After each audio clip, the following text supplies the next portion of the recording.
I would like to point out the very real possibility that we might not have just an epidemic in our hands.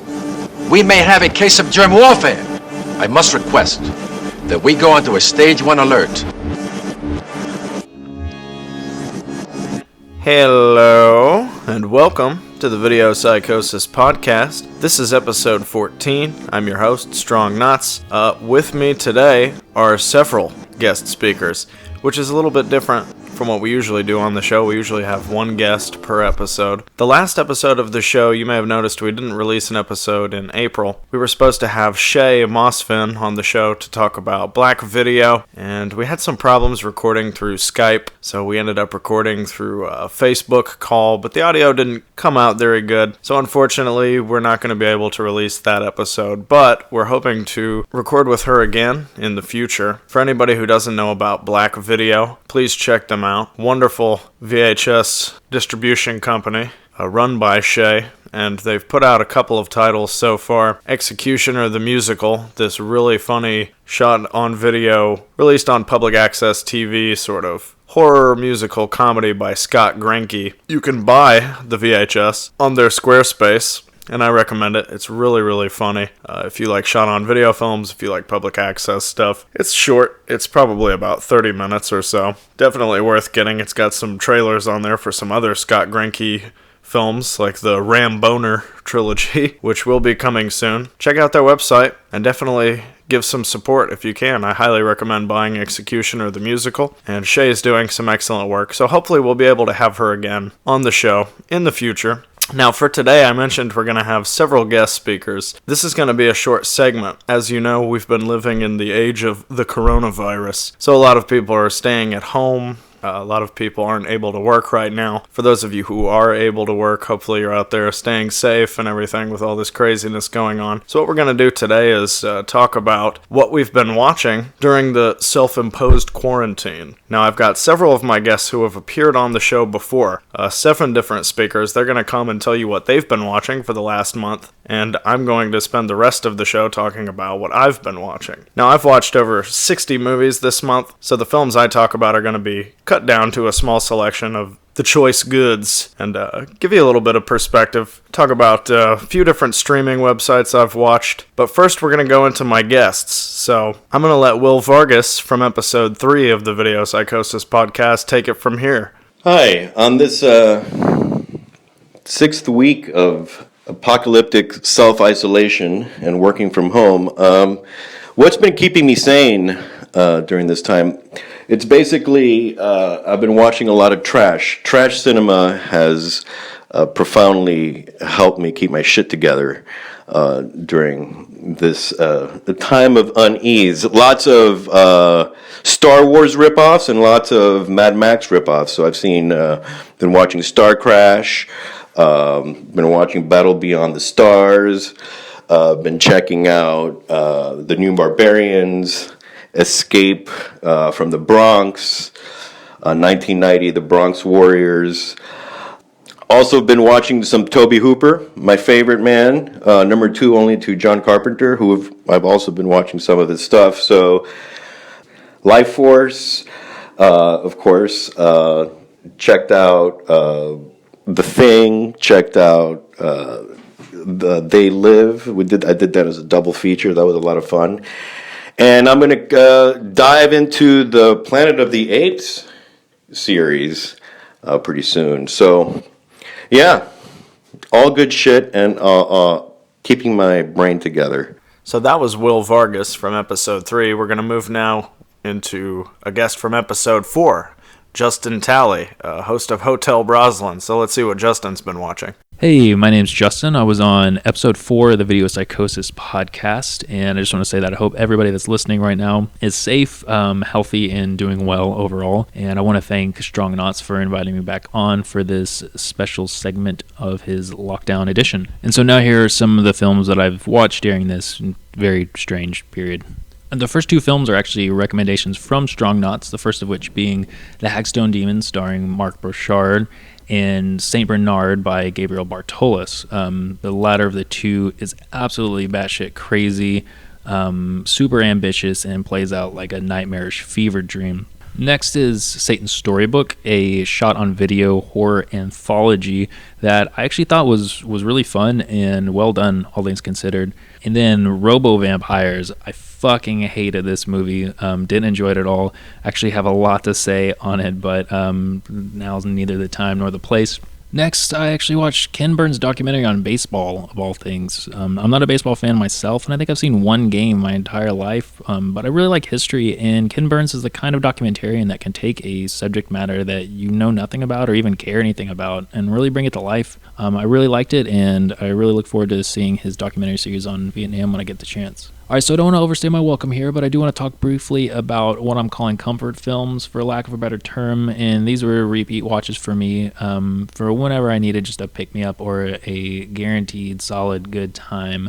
So if anybody out there is struggling during all of this uncertainty, I highly recommend these, and I really don't think you'll be disappointed. Alright, the first two I'm going to suggest actually is a double feature, and it's the Mystery Science Theater 3000 riffs on Mitchell and Final Justice, both starring Joe Don Baker. And they tear him apart. I started feeling bad for the guy at the end of Final Justice, but it's all in good fun. A good thing about pairing these two together is Joel actually hosts Mitchell and Mike hosts Final Justice, so you get the best of both MST3K worlds. Next is 976 Evil, always a return favorite watch of mine. I actually talked about this film in the Video Psychosis podcast episode that I was a part of previously, so go there for more details. Lastly, I want to talk about Clifford, starring Charles Grodin, Mary Steenburgen, and Martin Short, of course. This is a fantastically funny film for any age. I grew up with this film, saw it a lot when I was a kid. It still resonates today. I showed at least two people who had never heard of this, never saw it when they were younger, and saw it when they were adults and absolutely loved it. It baffles me that this was panned so hard by critics and actually only has a 10% rating on Rotten Tomatoes today. I don't understand it. Alright, that's going to be it for me. I want to thank you guys for listening and Strong Knots for inviting me to be a part of this segment of your podcast. Of all the films that I talked about, the MST3K, 976 Evil, Satan's Storybook, and Robo-Vampires are available online for free on YouTube. You can watch those now. If you're so inclined, I highly recommend paying the $2.99 to rent Clifford online. You will not regret it. Please continue to support the Video Psychosis podcast, and Strong Knots, I'm handing it back over to you. Our next guest from the 5th episode of the Video Psychosis podcast is going to be Yoin Sweetleaf Segundo, and he's going to give us a really short list of what he's been watching for the last several weeks. Reanimator, Hausu, The Recent Invisible Man, The Tim Burton's Dumbo, The Exorcist, The Satanic Rites of Dracula, Little Monsters, Misery, and Bride of Frankenstein. Next up, from the 6th episode of the Video Psychosis podcast, we've got Andrew Lippincott and Bree Cummings talking about a short list of what they've been watching over the last several weeks. This is Bree. And Andrew. And this is what we've been watching. Twin Peaks Firewalk with Me, VFW, Color Out of Space, Jake Speed, Suspiria, the original, Severed Ties, The Church, Critters Attack, People Under the Stairs, Dr. Sleep, Mandy, Mayhem, and 12 Monkeys. The Lighthouse, Nightmare City, Summer of '84, The Shallows, Mallrats,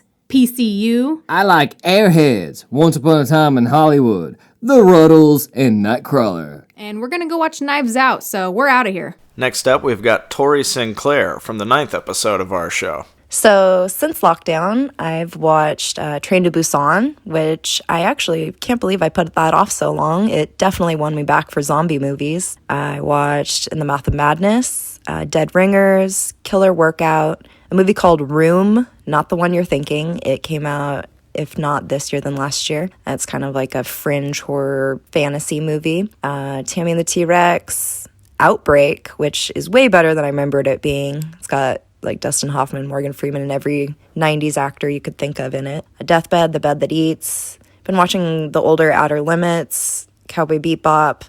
And then I watched a show called Happy with Christopher Maloney on Netflix. And it's about a coked up ex-cop who teams up with his daughter's imaginary friend to find her after she's been kidnapped.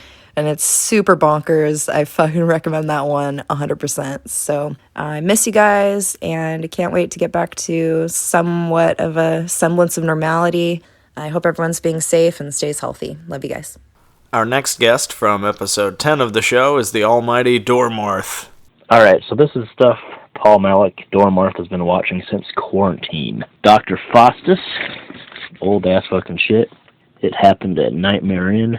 Blind Date with Kirstie Alley. Scary Stories to Tell in the Dark. Evil in the Swamp. Schramm. Dr. Sleep. The New Addams Family movie. Angel. Forced Entry.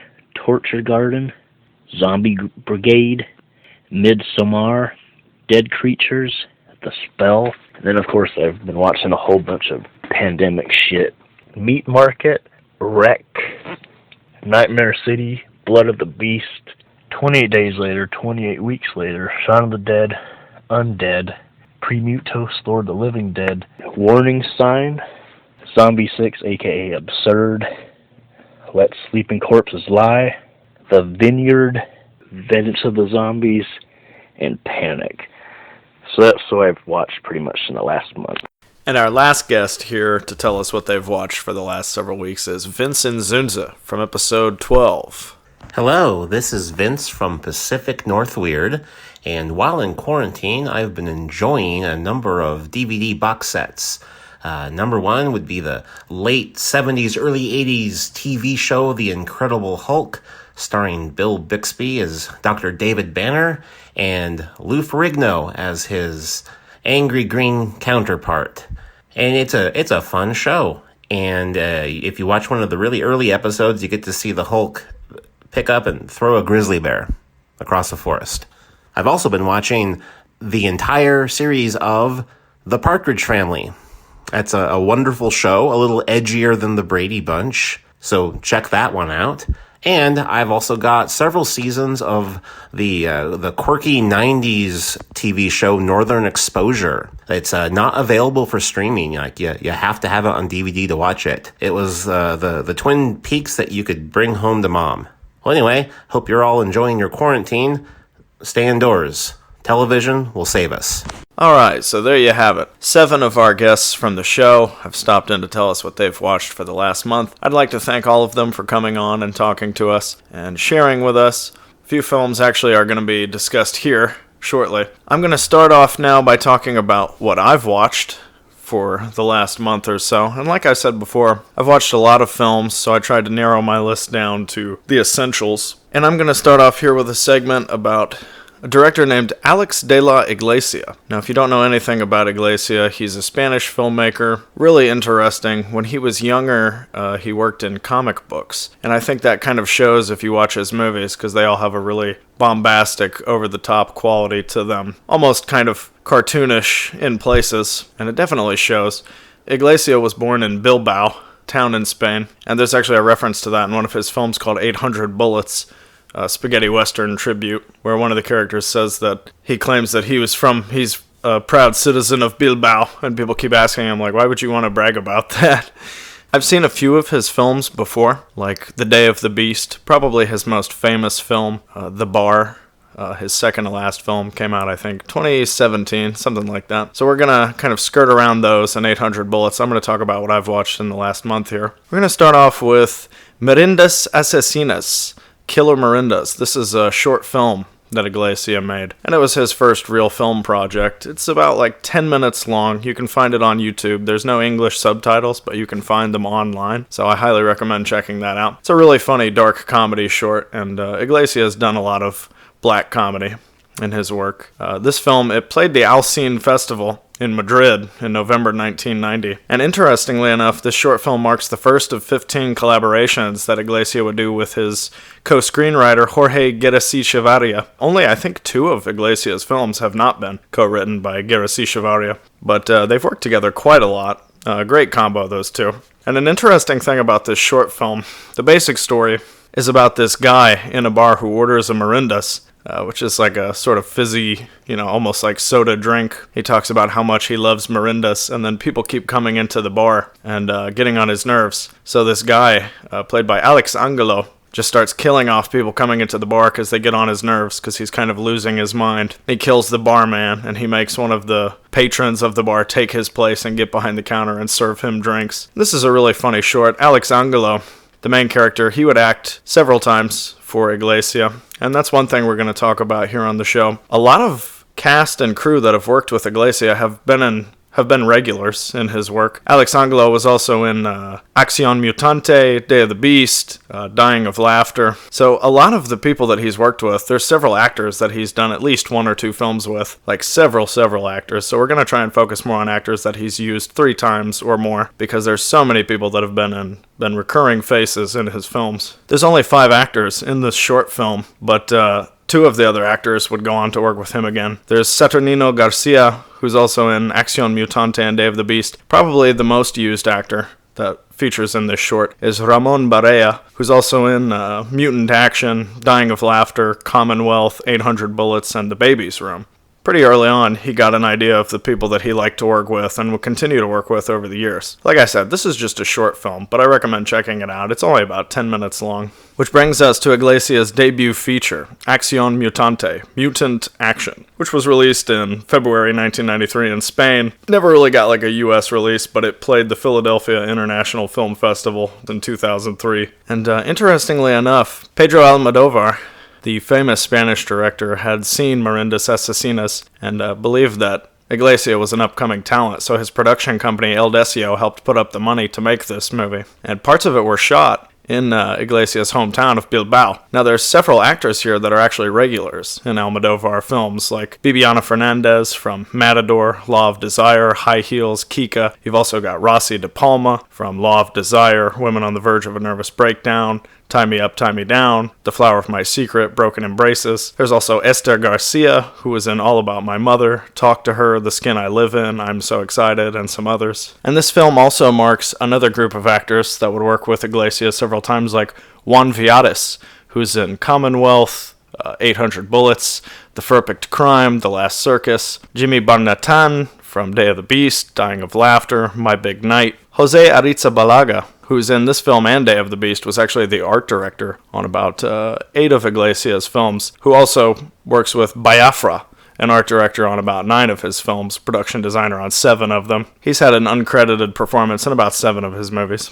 Now, this film is interesting because it's sort of a weird sci-fi movie about a group of disabled people that has this terrorist group that sort of attacks the bourgeois and the elite. And they break into this wedding to disrupt the wedding and take the new wife, the bride, hostage for their own purposes. Humorously enough, it takes place in the future of 2012. It was made in 93, so obviously that future has passed and it wasn't half as cool as it looks in this movie. One thing that's interesting about it, it's really over the top, like I said, kind of like a lot of his films, but this one it has like a sci-fi action comedy horror hybrid, and it's really interesting. It becomes this sort of perverse Star Wars parody in the second half of the movie. You've got Alex Angelo as this guy who's got a twin brother that dies. You know, they're like attached twins, and the twin dies and he's still attached to his body, and at one point they string him up from a tree, and so it's the dead twin hanging from the tree and Alex Angelo's just stuck. He can't go anywhere. That was really funny. This film also marks the first appearance of an actor that would work with Iglesias quite a lot. That's Santiago Segura,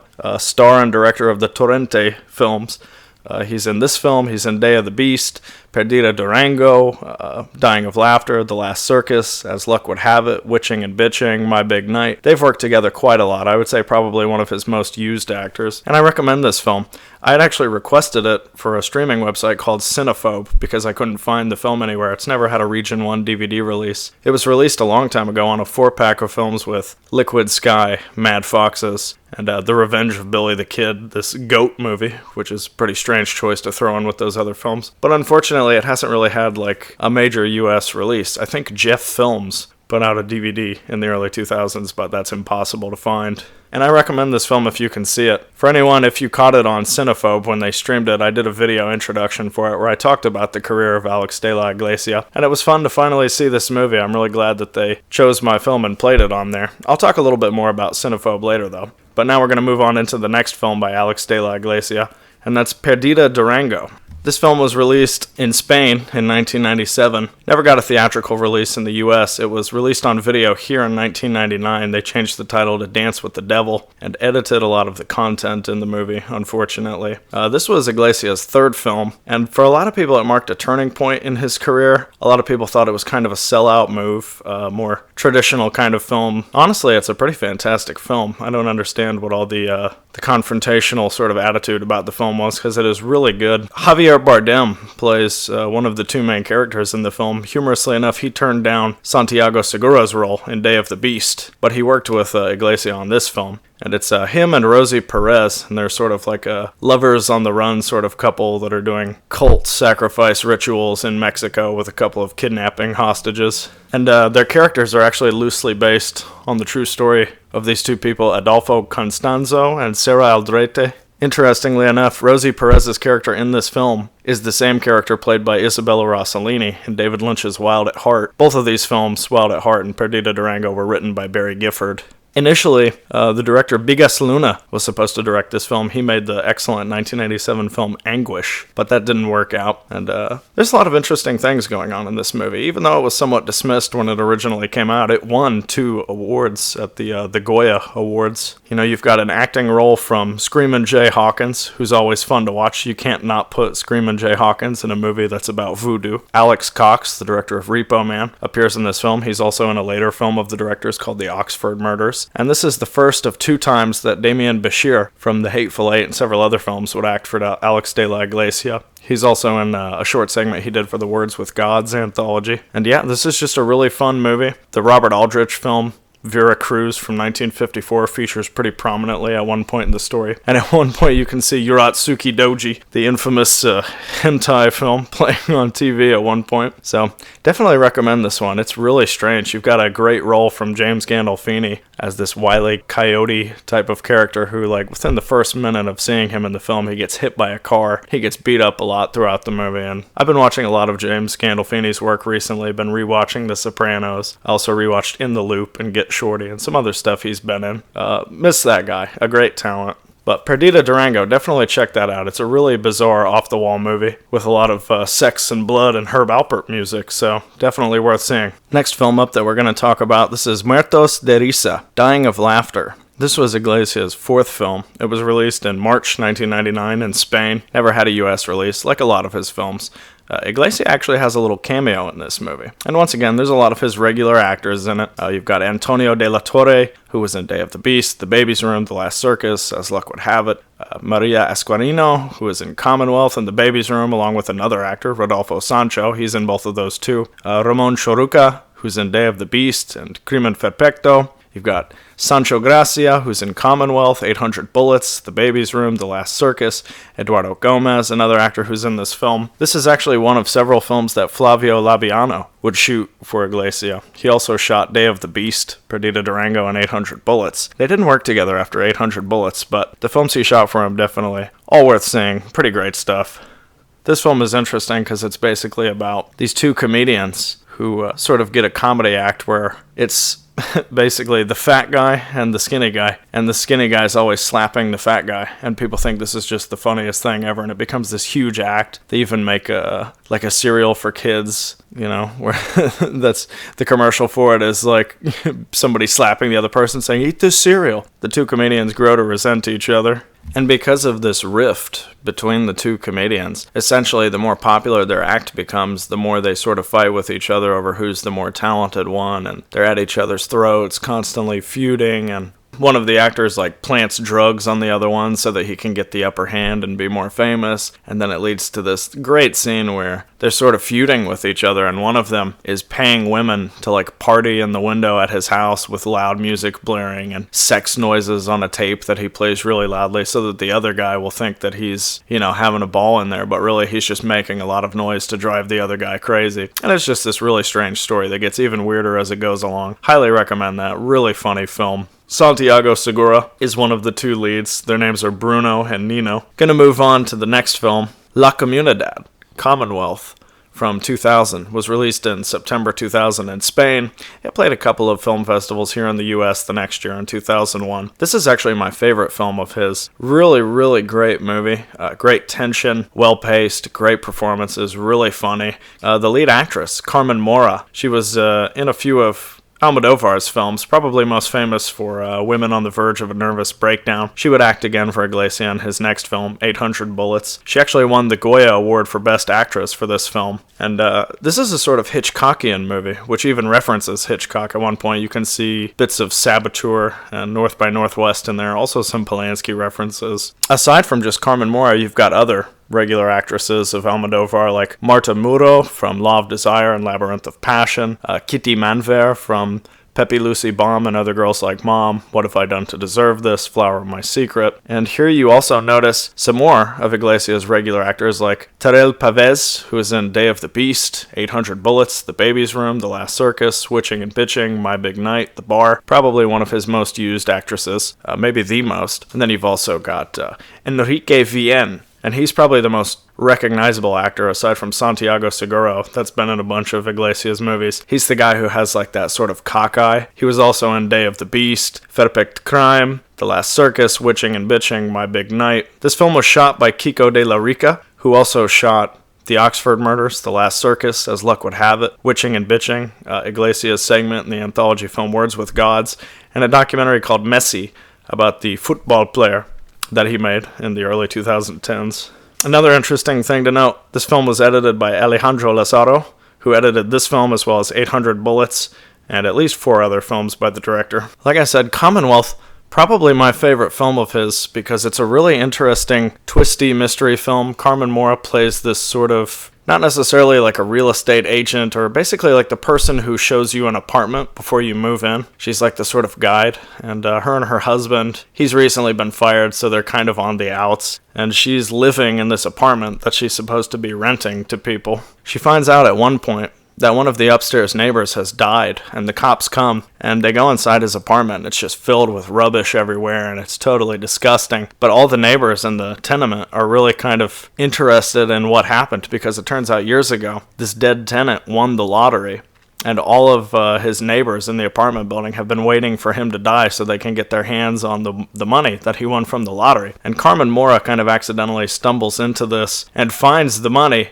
and she's an outsider, so all the people in the apartment who've been gunning for this money all these years basically team up against her, and it becomes this sort of race against time, like who's going to get the money, is she going to get away? And it's a really, really, really wonderful film. There's never been a Region 1 DVD release, but there should be. Somebody should do a box set of these films. Commonwealth really is just an incredible film. I think a lot of people would like it. It also continues the trend of Iglesias' fascination with Star Wars, because there's a character here who's like a sort of 30-year-old who lives with his mom and dresses up like Darth Vader. There's a really awkward, hilarious masturbation scene with this guy. And, I mean, you can tell Iglesias is a big Star Wars fan. If you actually watch the making of 800 Bullets, at one point you see him giving direction. He's wearing, like, a Darth Maul t-shirt. So, definitely a film that had, an impact on him. A big fan of that trilogy, I would imagine. And more than any other film, I would recommend this one because I think it's the most accessible. It's not as over-the-top as a lot of his films, but it does have some pretty shocking stuff in it. Nothing, if you watch a lot of kind of movies like this, probably nothing you haven't seen, but there's some graphic stuff in there, but just a really great mystery film. Next film we're going to talk about, that's Crimen Ferpecto, The Ferpect Crime. Definitely an intentional misspelling in the title. It was released in 2004 in Spain, very limited US release here in 2005. The title of this movie, The Ferpect Crime, Crimen Ferpecto, that's actually an homage to Hitchcock, because over in Spain, dialem for murder is called Crimen Perfecto, the perfect crime. And so this film, because there is no perfect crime in the world of this film, tons of mistakes made along the way. It's Ferpect Crime. You can't even spell the word correctly because that's how imperfect it is. And humorously enough, the protagonist in this movie, Guillermo Toledo, the actor, at one point his character rents some films to research how to commit a crime, and he rents Dialem for Murder, as well as Buñuel's The Criminal Life of Archibaldo de la Cruz, Otto Preminger's Anatomy of a Murder. The basic plot of this movie, there's a guy who's gunning for the number one position at this clothing department, sort of like at the mall that he works at. He's trying to be the number one salesman. He gets beat in a promotion, and this leads to an accidental murder. Now, I don't want to say more about the plot because I'd hate to reveal how much fun it is to watch this movie and be surprised by what happens, but a series of consequences take this guy who wants to live the perfect life and have the right clothes and the right house and the right car, and he ends up having the exact opposite of that life through a bunch of mistakes that he makes and gets driven crazy by this woman along the way. Really, really great movie. Really funny. There's some more regulars here. Guillermo Toledo, the lead actor, he would also appear in another film of Iglesias called As Luck Would Have It, but his scenes were cut from the film. On the other hand, Fernando Tejero, he appears in that film and this one. And one of the actors who works for Toledo's character in the clothing store, Javier Gutierrez, he would end up being the star of Iglesias' TV movie, The Baby's Room, which would come out a couple years later. And then, of course, you've also got the actress Gracia Olayo, who was also in The Baby's Room and The Last Circus. And this movie was actually nominated for 6 awards at the Goya Awards. Really good movie, really funny, really well shot. I haven't seen a film of this director's that I've disliked, so I recommend everything that I've seen of his films. I still have a few to see, but everything I've seen so far has been solid. I think I only have about 4 or maybe 5 films of his left to see.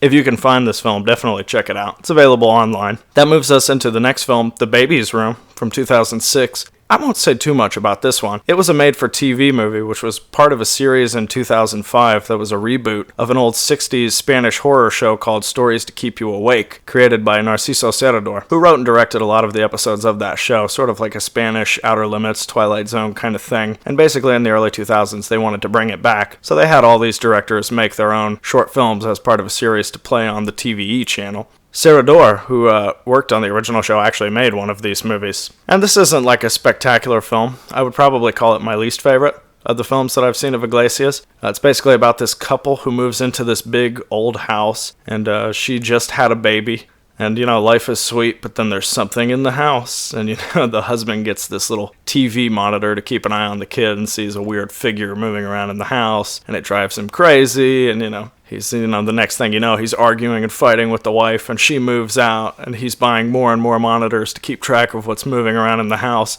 It's got a pretty nice little twist ending. It's not anything you haven't seen before. It's a little bit predictable. Like I said, probably my least favorite of his films, but worth seeing if you enjoy his other work. So I won't talk too much about that one. We'll move on to My Big Night, Mi Gran Noche, from 2016, US release, what came out the year before in Spain. This movie is actually available on Netflix, along with another of his films, The Bar, from 2017, both of them well worth seeing. I think My Big Night, really underrated. It doesn't seem to be too highly rated among fans of his films, but it's really, really, really funny. It's a New Year's movie that doesn't take place on New Year's. They're filming this TV show that's supposed to be a New Year's Eve special, but they're actually filming it in October, and anything that can go wrong does go wrong. There's this famous Spanish singer named Rafael, who plays a character named Alfonso, basically a fictive version of himself, and the title of the movie, My Big Night's based on one of his songs. You hear him perform it in the film at one point. But they're filming this special, and there's all these confrontations happening between characters. Like there's the famous singer Alfonso, he's fighting with his son. His son's hiring a hitman to take care of him. There's another pop star that Alfonso is feuding with called Edan, and there's the confrontation between them, and then there's this woman who steals Edan's semen to try to impregnate herself and blackmail him. So there's a lot of strange things going on in this movie. And then there's a woman in the film who is supposedly cursed. Like all the men that she's hooked up with have had something horrible happen to them. And the main character in this film, Pepo Nieto, the actor, who's also worked with Iglesias on several things. Basically, he has an attraction to this woman, and everybody's warning him, like, something's going to happen to you, she's bad luck. So there's all these weird, kind of funny, quirky little subplots going on, and it's just a big, expressive movie. Just great fun. I would say probably one of the best New Year's movies, even though it doesn't actually take place on New Year's. And the Adan character that's feuding with Alfonso, the pop singer, he has a song about firefighters that's really ridiculous and over the top. Mario Casas plays this character, and it's basically a parody of a real musician called Cheyenne. There's a few actors here that have worked with Iglesias several times, like Carlos Areces, Jamie Ordonez, and Carolina Bang, who was also in The Last Circus, as luck would have it, Witching and Bitching. I recommend this movie. Like I said, it doesn't seem to be rated too highly among his films, but it's really, really funny,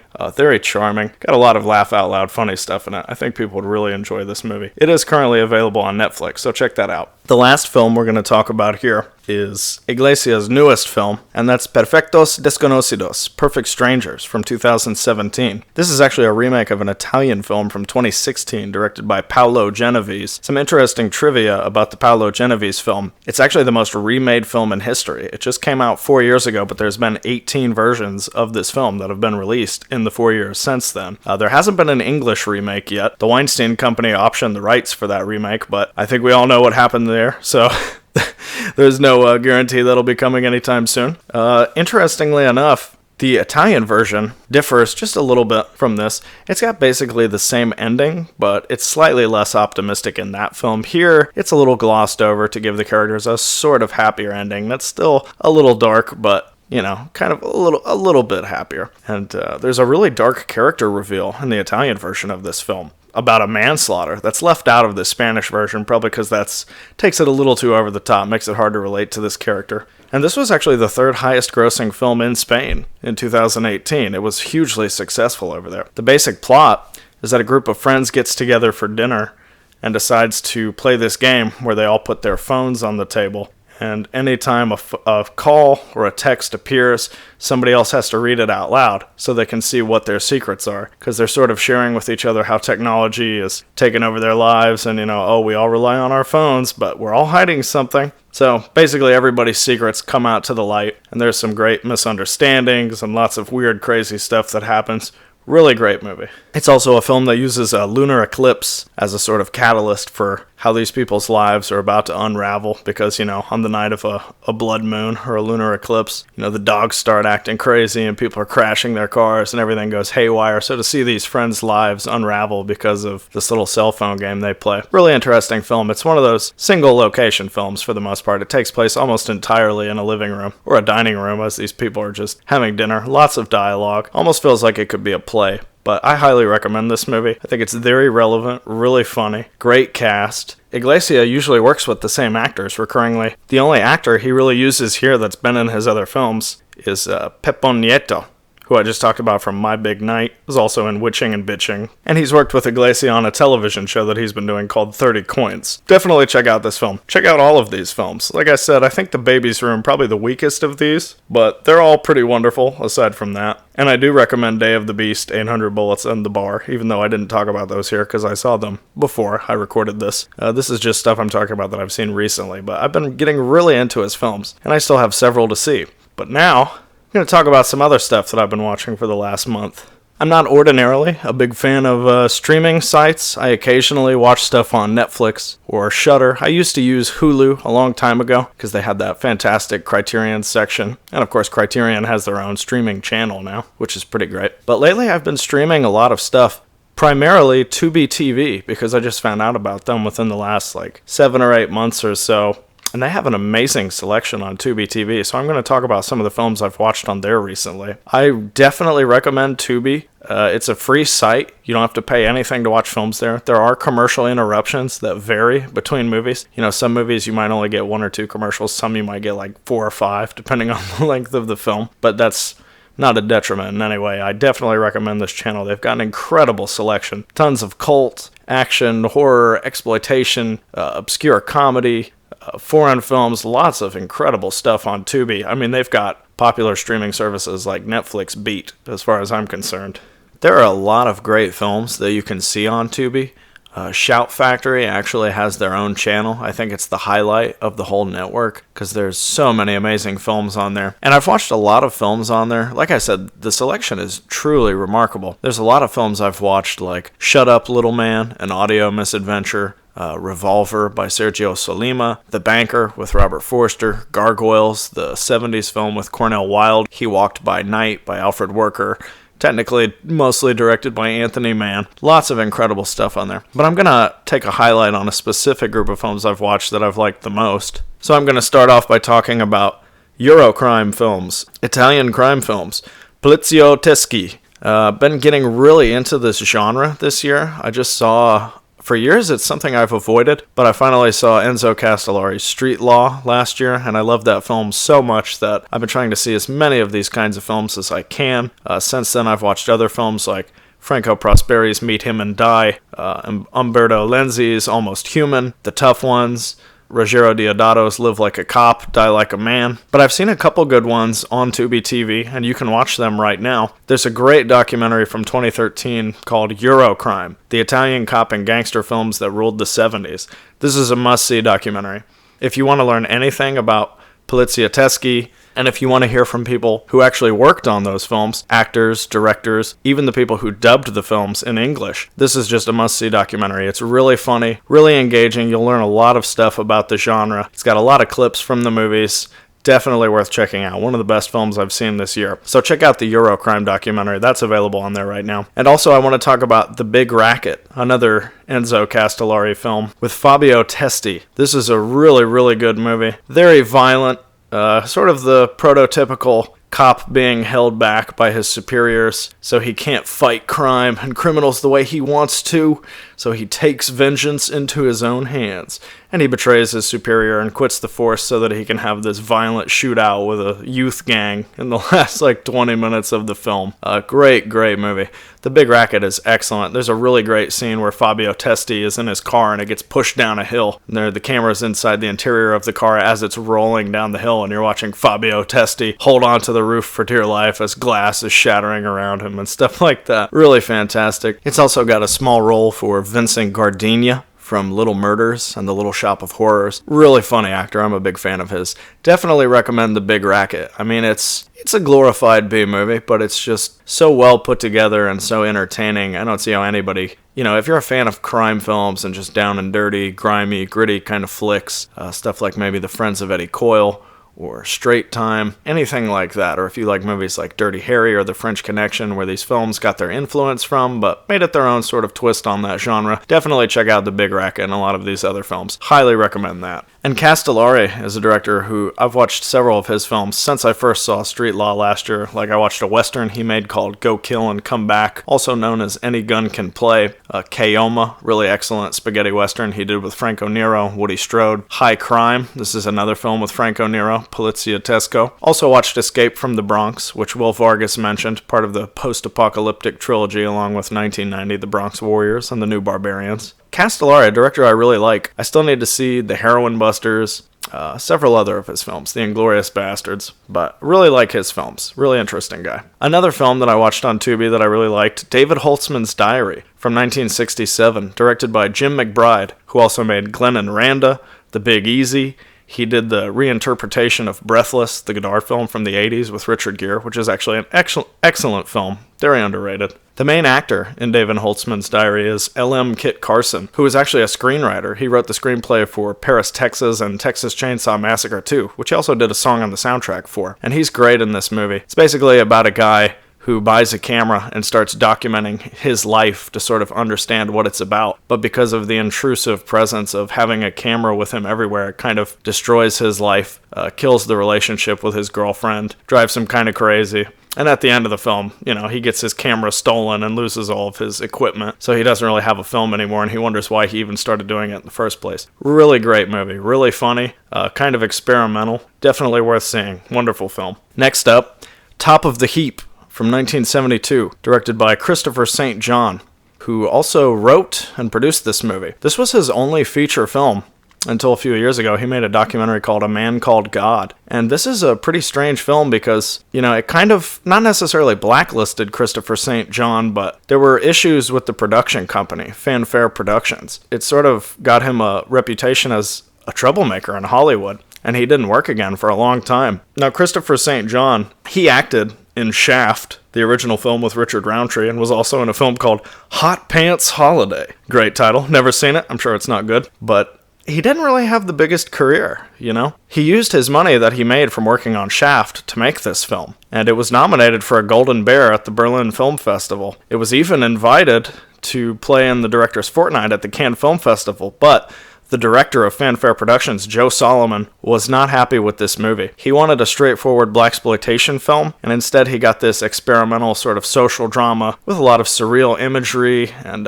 very political content. Didn't know what to make of it, so they kind of didn't give the film the release it deserved, And it's really an incredible film. It's basically about this black cop, played by Christopher St. John, who has an identity crisis and wonders what's going on with his life. He has these hallucinations about being the first black astronaut, And there's a great scene where he imagines being on the moon with his fellow cop partner, and the partner like throws a hot dog on the surface of the moon. He's like, you can't do that. The flag's planted in the ground upside down. Just a very, very strange, really funny, and occasionally disturbing film. Definitely worth seeing. I had never heard of it until this year, and I was blown away by it. It's a wonderful, wonderful movie. Like I said, Fanfare Productions didn't give this movie the respect it deserved. You can read about this in a really great book called African American Cinema Through Black Lives Consciousness. They have an excellent segment on this film. I highly recommend reading. And unfortunately, even though things didn't work out for Christopher St. John, his character's fantasy in the film would come true, because 11 years after this film was made, in 1983,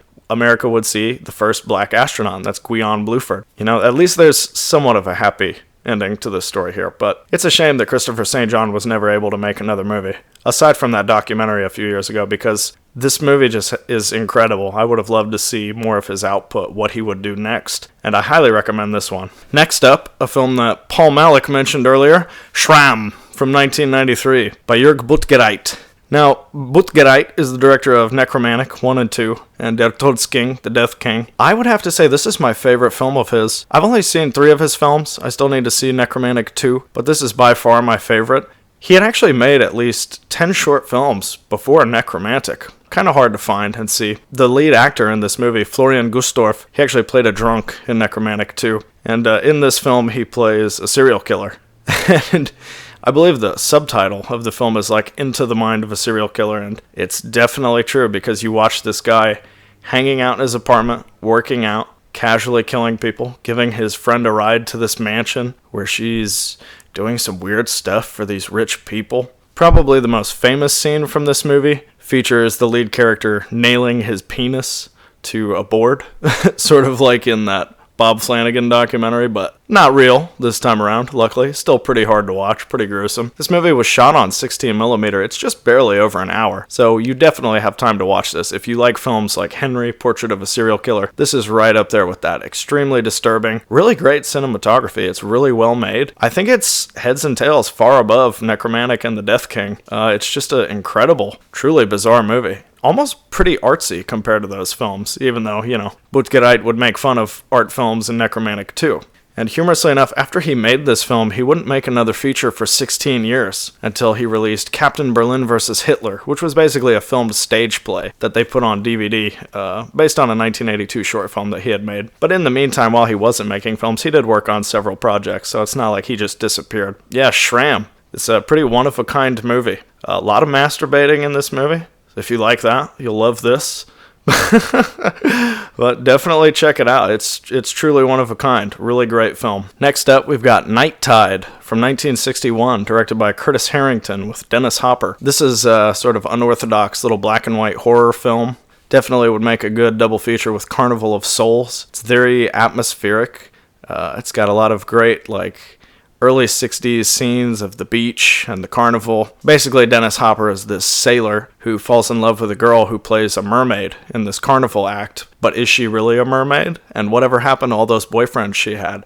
Did they disappear? Did she kill them? Did they kill themselves? So it's a question of what's going to happen to Dennis Hopper after he falls in love with this mermaid girl. And it's an amazing little film, directed by Curtis Harrington. He also made What's the Matter with Helen, Who Slew Auntie Roo, the 70s movie Ruby. And it was inspired by an Edgar Allan Poe poem, Annabelle Lee. There's a quote that they show from that poem at the end of the film. I really liked this film. It's really moody, well shot. It's got a sort of down-home charm. There's a scene where Dennis Hopper and the mermaid girl are eating breakfast above the ocean, and a seagull flies in, and she takes the seagull and pets it and hands it off to him and lets him pet it. And, it's a pretty strange little movie, but I highly recommend it. Just a very low-key kind of film. Doesn't get enough credit. I would put it right up there with Carnival of Souls, Night of the Living Dead, one of the best horror films of the 60s. Kind of different from a lot of famous films of that time, like Psycho or Peeping Tom, a little bit more subtle than those films, but well worth seeing. Excellent film. Next up, we've got one of the most brutal spaghetti westerns that's not a spaghetti western ever made. 1972, it's Cutthroats 9. This is actually a Spanish western, directed by Joaquin Marchant. He had directed several other westerns, like Dollars for a Fast Gun, The Tough One, and I Do Not Forgive, I Kill. His son, Carlos, Marchand actually plays a character in this film named Slim, and he had worked in several of his dad's movies. This movie was definitely a big influence on The Hateful Eight, aside from just the number in the title, the snowy, wintry setting, the graphic violence. This is a really, really violent movie. Very cynical, nihilistic, bleak, nasty movie about this guy transporting a bunch of criminals through the snow, and it turns out their chains, because they're sort of like chained together like a chain gang. Turns out their chains are made of gold, and so at one point they all start killing each other off to try and get a hold of the gold chains so they can profit from them. And I don't want to spoil anything about it, but really bleak outlook in this movie. It's got a fantastic ending. If you enjoyed The Great Silence by Corbucci or And God Said to Cain by Antonio Margheriti, definitely add this to your list. Must-see movie. It's excellent.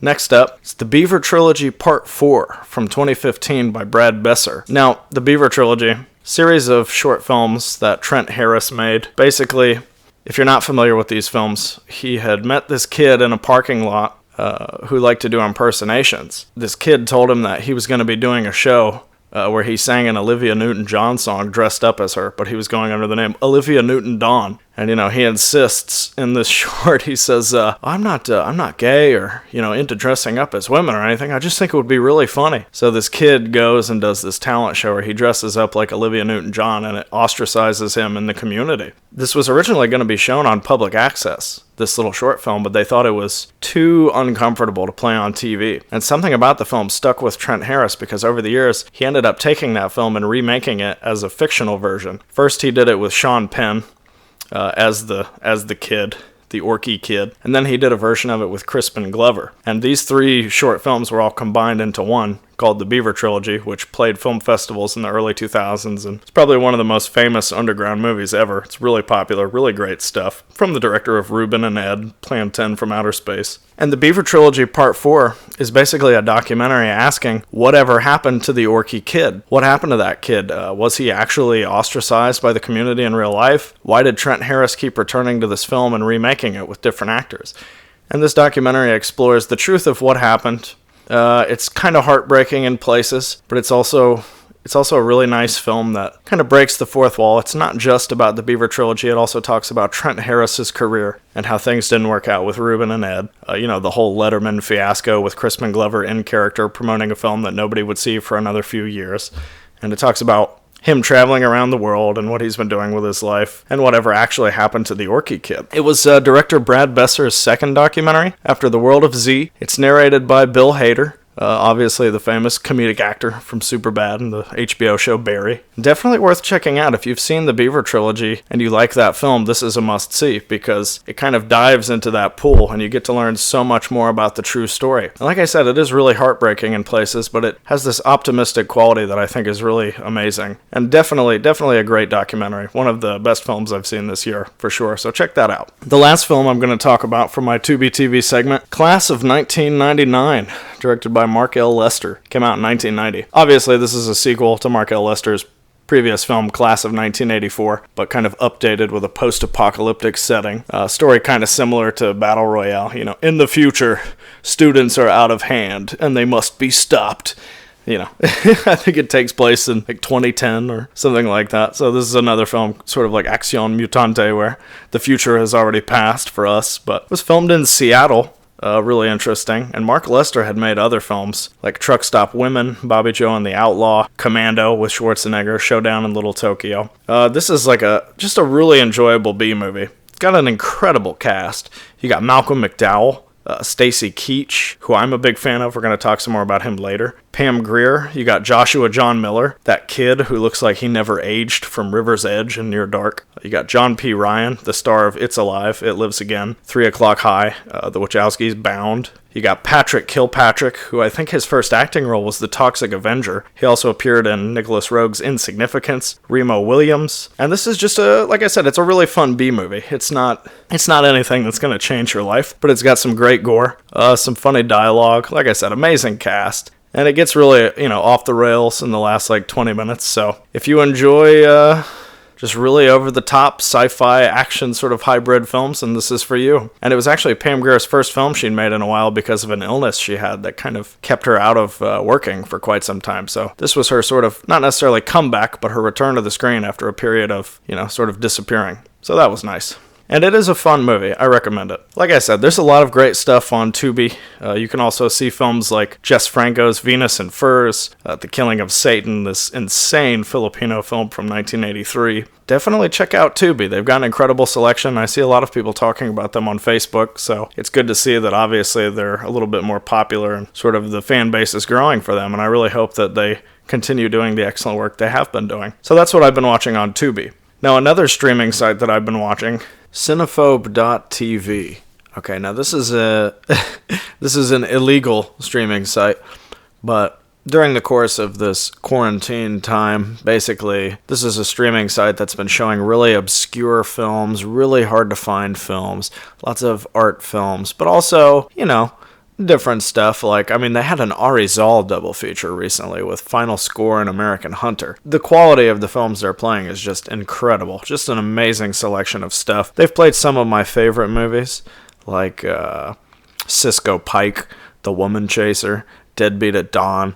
They've been playing some incredible stuff, you know, The Black Marble, Freebie and the Bean, lots of really interesting films, lots of drug-themed films, Dusty and Sweets McGee, Born to Win, you know, The Falcon and the Snowman. But I'm going to talk about some of my favorite films that they've played. Like I mentioned earlier, I had a viewer request that they chose for the Iglesia film, Acción Mutante, and that was pretty cool, introducing the film and finally getting to see it on their channel. One of my favorite films that they've played so far is Night of the Juggler, 1980, directed by Robert Butler. This film is fucking unbelievable. How there's no DVD of this is just tragic. Supposedly, the company that bought it from the General Cinema Corporation, who held the rights to it, there's a company that bought it from them, and they're holding out on the rights for a DVD release because they want lots of money for it. And this is a film, I think, that would fit in really well with Arrow Video's selection, or Vinegar Syndrome, Kino Lorber. You know, there's a lot of companies that I think could do a great job with this film. But sadly, nothing seems to be going on with it. You can watch it on YouTube right now.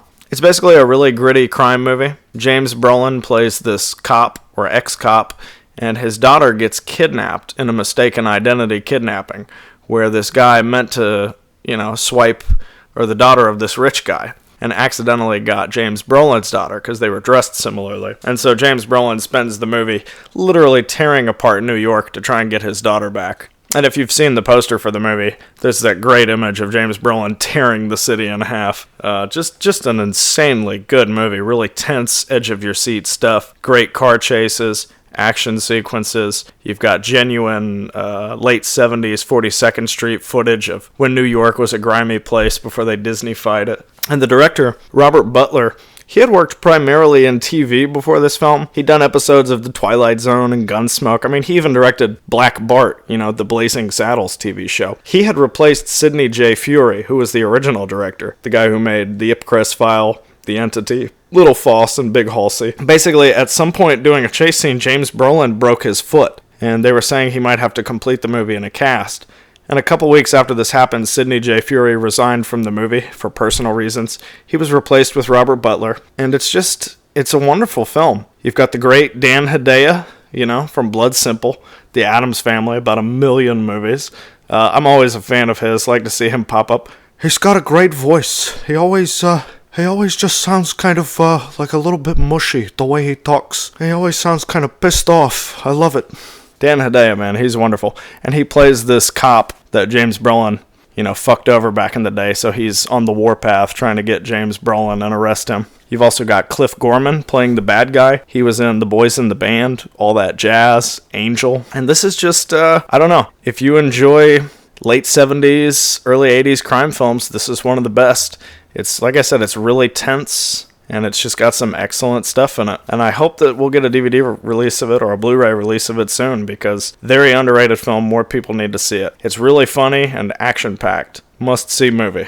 Next up, Remember My Name from 1978, directed by Alan Rudolph. They've played a few of Alan Rudolph's films on Cinephobe. They also played Head, also known as Premonition, and Songwriter with Chris Christopherson, Willie Nelson.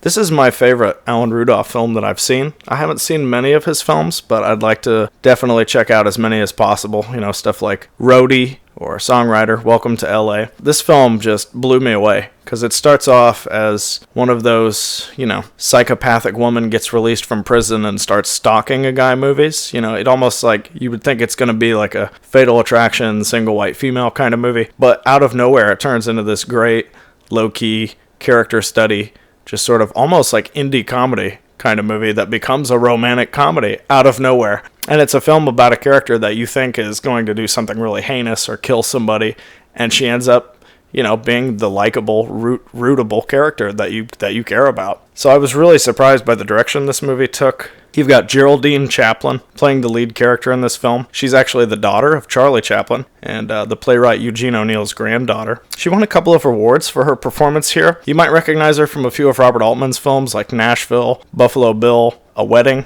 But she was also in some of Alan Rudolph's other films like The Moderns. She was in Almodovar's Talk to Her. And the cast here is rounded out with a lot of cool actors. You've got Anthony Perkins, Alfre Woodard, Jeff Goldblum, Dennis Franz. I can't recommend this movie enough. Really fantastic.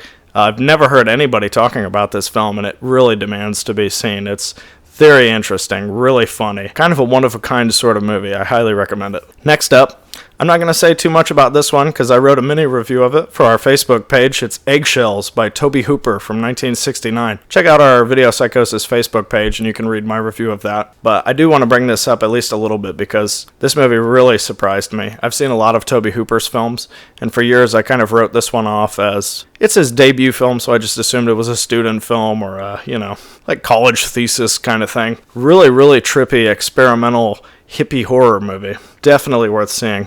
You've got the actor, Alan Danziger, who would play Jerry in Texas Chainsaw Massacre, the guy with the glasses who's driving the van. You've also got Kim Henkel, who wrote the script for Texas Chainsaw Massacre. He also wrote Eagle Pennell's Last Night at the Alamo, one of my favorite films. In this film, he plays a writer, so that was a funny little echo of what he would do for his professional career not too long after this film was made. Definitely check this one out if you want to see something really experimental and unique. It's also on YouTube. I think Watchmaker Films put it out. They put out some of Eagle Pennell's films. Definitely check out Eggshells.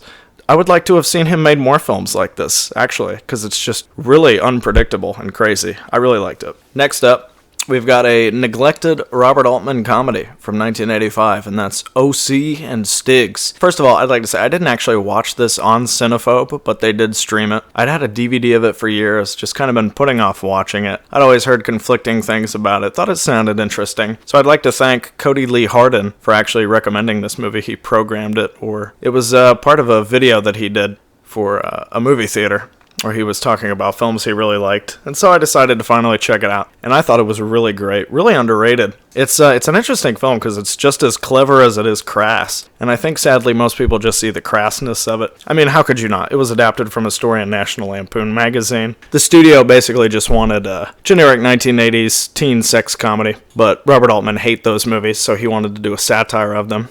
And to this day, or up to his death, he said that he felt that the film kind of missed the mark a little bit, or at least the way the studio handled it wasn't quite right. But he always praised the cast and said that he could watch that movie with an audience and that it worked for him. But just it was shelved by MGM for several years, didn't even get released for a few years until 1987, and then it only played in theaters for a week. But it is a really great movie, not for everybody. A lot of people will probably be turned off to the chaotic confusion of it, but it's got a great cast. You got Dennis Hopper sort of parodying his role in Apocalypse Now, complete with Wagner music during a helicopter scene. You got Melvin Van Peebles as Wino Bob, Martin Mull as this clothes designer, millionaire sort of yuppie character. And you've also got a young Cynthia Nixon and John Cryer. One of my favorite characters in the movie, Jane Curtin from Saturday Night Live as the drunk mom. She actually kind of disowned her role and said that she thought it was a cruel portrayal of alcoholism, but I thought it was actually really funny. There's a recurring gag where she's always hiding booze and something that she's carrying around with her because her husband doesn't like people that drink, so she has to hide her booze. She's got it like in binoculars and, lamps and all kinds of other, places that she's hidden it. Robert Altman regular Paul Dooley is also in this movie. He plays Schwab, the nemesis of O.C. and Stiggs, who they're always battling against. And this was actually one of 6 films Altman made that was shot by Pierre Mignot, along with Ready to Wear and some other films. Now, Daniel Jenkins, who plays O.C. and Cynthia Nixon, they would actually work with Robert Altman again on Tanner 88. that television show he did. There's a funny story about how they wanted a musician to appear in the film, this Cajun guy, I forget his name, but that didn't work out, so they ended up getting King Sunny Ade and his band to be in the film. And there's a great Robert Altman quote where he said something along the lines of, "It was easier to get King Sunny Ade and 40 people to be in our movie than this Cajun guy and 3 of his friends." And they're great. You get to see a wonderful music performance from them. The lead characters are a big fan of theirs and convinced them to play a show in America. And if you want to read about the tumultuous kind of making of this movie and its reception, definitely check out Hunter Stevenson's oral history. It's called Let O.C. and Stiggs Live. And it was originally published in Apology magazine, but you can read it on cargocollective.com. It's a really long read, but definitely worth checking out. It explains a lot about how the film was perceived, how everything worked out, and just an incredible read. Really underrated movie. It's a lot more clever than it gets credit for. There's a lot going on. It's a film you can see multiple times and catch a lot of different details, like most Altman films, so definitely recommend it. Really funny. Next up, The Silent Partner, directed by Daryl Duke from 1978. This is actually one of 2 movies directed by Daryl Duke that I watched in the last month. The other one was Payday from 1973 with Rip Torn as this asshole country singer. Self-destructive kind of guy. Interesting movie. Cinephobe played The Silent Partner, and they also played another of Daryl Duke's films called I Heard the Owl Call My Name. And this one, I really like The Silent Partner. You've got the wonderful Elliot Gould, one of my favorite actors, playing a bank teller who knows that Christopher Plummer, dressed in a Santa suit, is going to rip off his bank, so he comes up with this plan to get the money for himself. You've also got John Candy in a small role. This movie was actually based on a Danish book called Think of a Number, which had already been made into a film in 1969. And supposedly, Elliot Gould actually had a private screening of this movie for Alfred Hitchcock. And the word is that he actually really enjoyed this film. I would like to have heard his thoughts on it. It was written by Curtis Hanson, who would direct LA Confidential. He also worked on the screenplay for Sam Fuller's White Dog. Christopher Plummer is a great bad guy in this movie. You get to see him dressed as Santa Claus. You get to see him in drag at the end of the movie. Very entertaining. Really, really interesting film. Definitely worth seeing. Next up, Mike's Murder from 1984, directed by James Bridges. He had also made The Paper Chase and The China Syndrome. This movie has not had the best history. It's a pretty simple little drama, sort of seedy underbelly LA kind of movie about this woman whose tennis instructor she falls in love with. And they're supposed to get together, but he doesn't show up, and it turns out he was killed in a drug deal gone wrong. So she's hunting through LA trying to figure out what happened to her friend Mike. And Deborah Winger plays the main character in this movie. She was best known for An Officer and a Gentleman, Terms of Endearment, but she's been in some other really interesting films like Wilder, Napalm, Black Widow. One of my favorite movies, Jonathan Demme's Rachel Getting Married. Then you've also got Daryl Larson, who plays Mike's friend Pete, who gets him all into all this trouble. He's also in Rachel Getting Married. Also did films like UFOria, Men at Work, Future World, the wonderful, very underrated Paul Winfield. I mentioned White Dog earlier. He's in that. He's also in A Hero Ain't Nothing But a Sandwich. Probably most people would recognize him from The Wrath of Khan or The Terminator, Mars Attacks, stuff like that. But this film, really underrated. When it originally came out, there was a bad test screening that kind of killed the movie. And they originally had Joe Jackson do the score, but they replaced his music with John Barry. And I don't know, I don't get why people didn't like this movie. They thought the acting was laughable or something. And it was originally supposed to be told in a sort of reverse chronology order. Not unlike Memento or Irreversible, but the studio said they thought it would be too confusing. And it was produced by the Ladd Company around the same time as Bob Fosse's Star 80. Another really excellent movie. Would probably be a good double feature with this, since they're both based on a true crime story. And Mike's Murder is just really undervalued. It's a really tense film. The last 20 minutes will just have you biting your nails. It's a wonderful little movie. Next up, All Night Long from 1981, directed by Jean-Claude Tremont. This is quite a bizarre film. As you would expect, it's written by W.D. Richter, the guy who directed Buckaroo Banzai. The cast in this movie is terrific. Gene Hackman, one of my favorite actors, doing a great comedic performance here. Barbra Streisand in a role I think that's way funnier than what she did with Bogdanovich and What's Up Doc. You got Dennis Quaid, who I'm ordinarily not a huge fan of, but he plays this goofy stoner burnout son. He's great in it. Diane Ladd, who plays Gene Hackman's wife, from Wild at Heart, and tons of other great movies.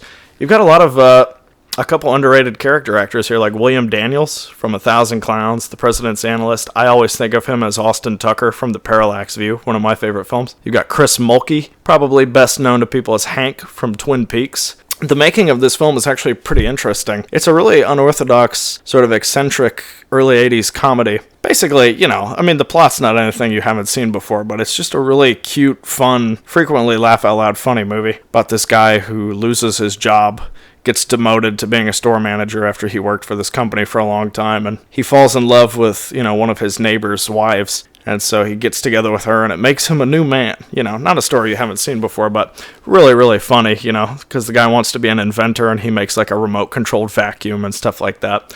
Definitely, you can tell it's written by W.D. Richter, because really eccentric. Originally, when they were making this movie, Lisa Eichhorn from Cutter's Way was supposed to play the Barbra Streisand role, but she got replaced during the filming. Universal thought that Gene Hackman wasn't a big enough star to sort of guide the film to success, so she had Lisa Eichhorn replaced with Barbra Streisand. Sue Menger, part of the whole reason this film got made is because she was in a relationship with the director.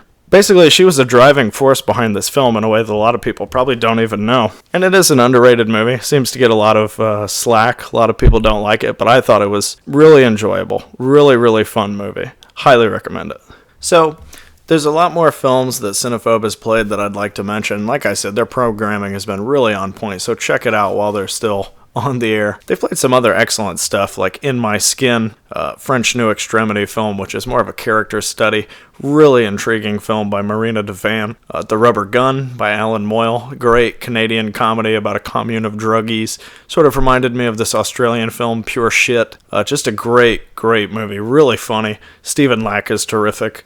They played this movie that wasn't particularly great, but was really interesting, called Watched, from 1974 by John Parsons, his only film. It's got the always great Stacy Keach and Harris Yulin, two really underrated actors in it. Definitely recommend that one. And, I've watched a lot of other films aside from streaming services, but I wanted to highlight them because I like the work they're doing right now, Tubi and Cinephobe. Some other shout-outs, Alex Dickey, who's been doing his Video with a Vengeance series.